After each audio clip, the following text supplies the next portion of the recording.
Hello everyone, welcome to my channel zoom knowledge. I am Nikita Sharma और आज मैं आपको एक्सप्लेन करूँगी क्लास 9th चैप्टर 3 इंग्लिश की poem rain on the roof. बहुत इंटरेस्टिंग पोएम है ये और इसके जो पोइट है वो है कॉर्ड स्किनी। ठीक है, कौन है इसके पोइट? वो ये लिखे कॉर्ड स्किनी इसके पोइट है। तो देखते हैं क्या है इस पोएम में। When the sky is covered with dark clouds and it starts raining, have you ever listened to the patter of soft rain on the roof? कहते हैं कि जब कभी भी आसमान में काले काले बादल छा जाते हैं और जब बारिश होती है तो क्या वो जो बारिश की पैटर की साउंड है, यानी कि वो जो पटपटाहट है बारिश की, क्या आपने कभी वो रूफ पे गिरती हुई सुनी है? What thoughts flashed through your minds as you heard this melody of nature? अब जब आपने इतनी प्यारी आवाज़ नेचर की इतनी मेलोडी को जब आप सुनते हो तो आपके मन में कौन कौन से विचार पैदा होते हैं, मतलब आपके क्या क्या थॉट्स दिमाग में आते हैं। Read the poem to find out what the poet dreamed of while listening to the rain. अब वो कहता है इस पोम को पढ़ो और इस पोम में पढ़ के ये बताओ कि क्या क्या विचार पोएट के मन में आते हैं जब वो उस बारिश की जो आवाज़ है उसको सुन रहा होता है। ठीक है, तो ये पूरे में यही है कि पोएट क्या फ़ील करते हैं जब वो बारिश की आवाज़ को सुनते हैं। तो स्टार्ट करते हैं अपनी पोम को। When the humid shadow hover over all the starry spheres and the melancholy darkness gently weeps in the rainy tears, what a bliss to press the pillow of a cottage chamber bed and lie listening to the patter of the soft rain overhead। क्या कहते हैं यहाँ पे poet कि जब humid, सबसे पहले तो यहाँ डिफ़िकल्ट वर्ड्स को देख लेते हैं। यहाँ पे एक वर्ड है ह्यूमिड। तो इस ह्यूमिड का मतलब क्या है? ह्यूमिड का मतलब होता है डैम्प। क्या मतलब होता है ह्यूमिड का? डैम्प, आर्द्र जिसे बोलते हैं। और मेलनकॉली, मेलनकॉली का मतलब होता है सैडनेस। यहाँ पे एक मेलनकॉली है, इसका मतलब होता है sadness.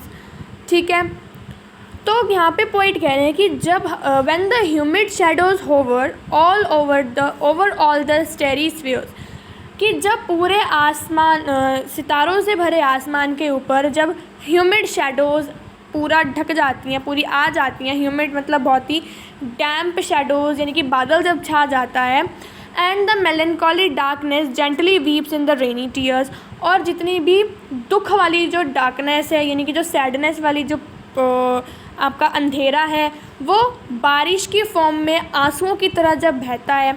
What a bliss to press the pillow of a cottage chamber bed।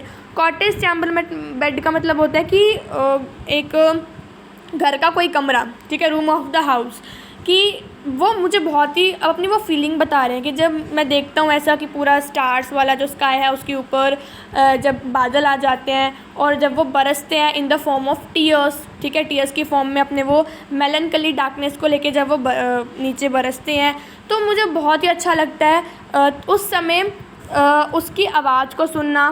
पैटर of the soft rain overhead की जो बारिश है उसकी आवाज़ को सुनते हुए, पिलो को दबाते हुए सुनना मुझे बहुत ही अच्छा लगता है। ठीक है, कमरे में जो बेड है, अपने बेड पे सिर के नीचे पिलो को रख के दबाते हुए उस पैटर जो हमारे ऊपर हो रही है उसको सुनना बहुत ही मुझे अच्छा लगता है।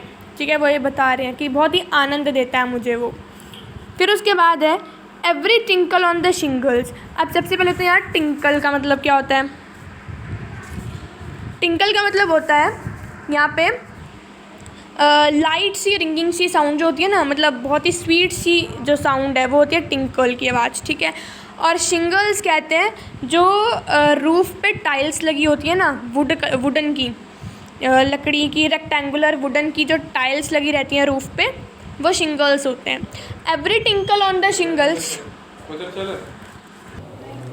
Has an echo in the heart, कि जो भी टिंकल की साउंड होती है शिंगल्स के ऊपर, यानी कि जो वो स्वीट सी साउंड होती है शिंगल्स के ऊपर, उस रूफ़ पे जो वो वुडन के लगे हुए हैं ना, टाइल्स लगी हैं, उनके ऊपर वो जो आवाज़ आती है, has an echo in the heart, तो वो मेरे दिल में क्या पैदा करते हैं? गूंज पैदा करते हैं। इको का मतलब होता है गूंज।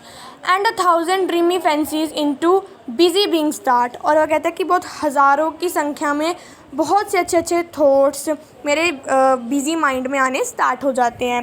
And 1000 free collection weave their air threads into woof, कि हज़ारों की संख्या में जो मेरी यादें हैं, जो जितनी भी स्मृतियाँ हैं, वो सब किस तरह से आती हैं, as a weave their air thread into woof. Woof का मतलब होता है कोई भी ताना बाना बुनना जिसे बोलते हैं ना, वो the threads woven across the room, ठीक है, कि वो ऐसे अपने मेरे दिमाग में वो सारी रिकलेक्शंस आने लग जाती हैं, ठीक है। इसका सिंपल मीनिंग यही है।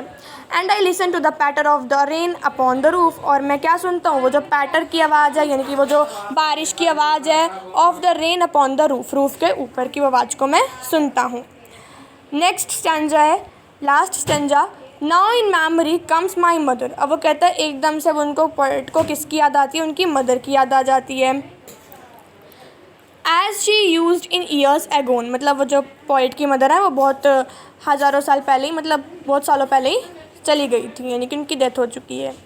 To regard the darling dreamers ere she left them till the dawn. अब डार्लिंग ड्रीमर्स का मतलब होता है जो हमें सुख देने वाले जो सपने होते हैं ना, वो होते हैं डार्लिंग ड्रीमर्स, ठीक है। Ere she left them till the dawn. अब एड का मतलब क्या होता है, एड का मतलब होता है कि बहुत पहले ही, ठीक है, पहले ही, बिफोर।